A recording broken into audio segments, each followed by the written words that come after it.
नमस्कार।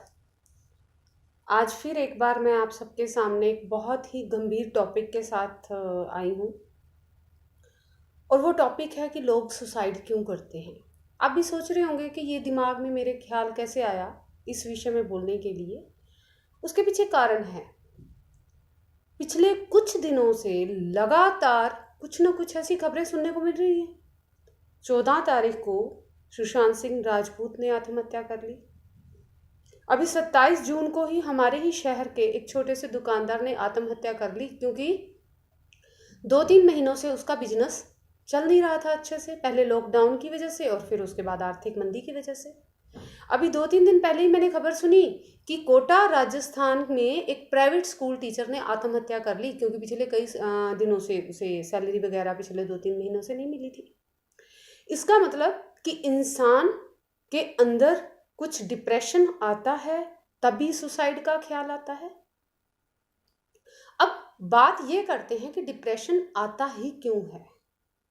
कई वजह हो सकती हैं डिप्रेशन की, जैसे कि बिजनेस में लॉस हो जाना, या बिजनेस ठीक ठाक चल रहा है लेकिन इतने खर्चे नहीं निकाल पा रहा कि जैसे बैंक की ईएमआई वगैरह या सैलरीज या और, तो दिमाग पे प्रेशर बढ़ता है। इसके अलावा किसी की नौकरी चली गई या उसे नौकरी मिल नहीं रही तो भी प्रेशर बढ़ता है। वर्क प्रेशर भी बढ़ जाता है कई बार, जैसे कि बच्चों पे हम डालते हैं कि 90% लेने हैं, 100% लेने हैं, ये इतने परसेंटेज लोगे, फलां के बच्चे ने इतने परसेंट लिया है, तो ये एक वर्क प्रेशर का कारण बन जाता है। इसके अलावा किसी भी इंसान के साथ कोई फिजिकली या मेंटली उसे हैरास किया गया है तो भी उसके डिप्रेशन में जाने की वजह हो सकती है।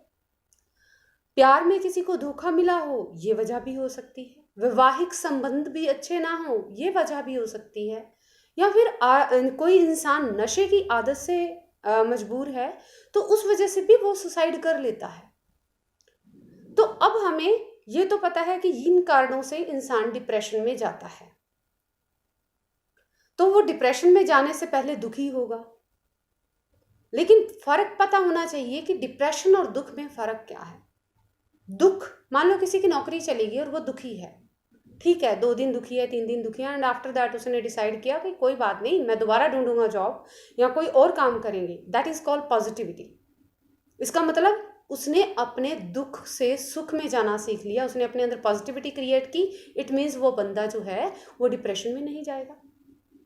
लेकिन अगर यही दुख की अवस्था लंबी हो जाए तो उसके डिप्रेशन में जाने के खतरे, जो चांसेस हैं, वो बढ़ जाते हैं। अब कोई इंसान डिप्रेशन में है या नहीं, ये कैसे पता लगाएं? उसके रोजमर्रा के जो रूटीन है, दिनचर्या है, उसमें काफी बदलाव आ जाएगा। जैसे कि जरूर से ज्यादा सोने लगेगा इंसान, या फिर नींद बिल्कुल नहीं आएगी। नेक्स्ट, उसे भूख नहीं लगेगी या फिर जरूर से ज्यादा खाना खाने लगेगा। फिर इसके अलावा हम ये कहें कि अगली बात क्या हो सकती है कि हमेशा नेगेटिव बातें करेगा कि बस जिंदगी खत्म हो गई, अब और कुछ नहीं हो सकता, जितना जीना था जी लिया, हो गया, अब तुम करो, ये करो। मतलब दूसरों को कह रहा है लेकिन अपने लिए वो पारी कह रहा है कि मैंने खेल ली। इट मीन्स उसके अंदर कहीं ना कहीं नेगेटिविटी घर कर रही है।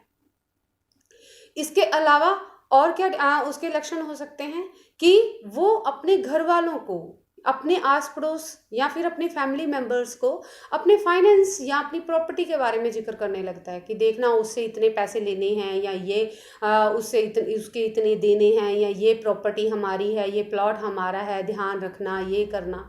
इट मीन्स वो इन सब चीज़ों से छुटकारा पाना चाह रहा है। इट मीन्स वो इंसान कहीं ना कहीं डिप्रेशन में जा रहा है। इट मीन्स कि उसके मन में ये ख्याल आ सकता है कि वो सुसाइड कर ले, अपने जीवन का अंत कर ले।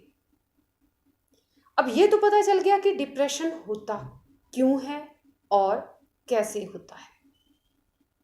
अब बात ये आती है कि जब भी कोई इंसान डिप्रेशन में चला जाए तो हम उसके लिए क्या कर सकते हैं, हम किस तरह से उस इंसान की सहायता कर सकते हैं।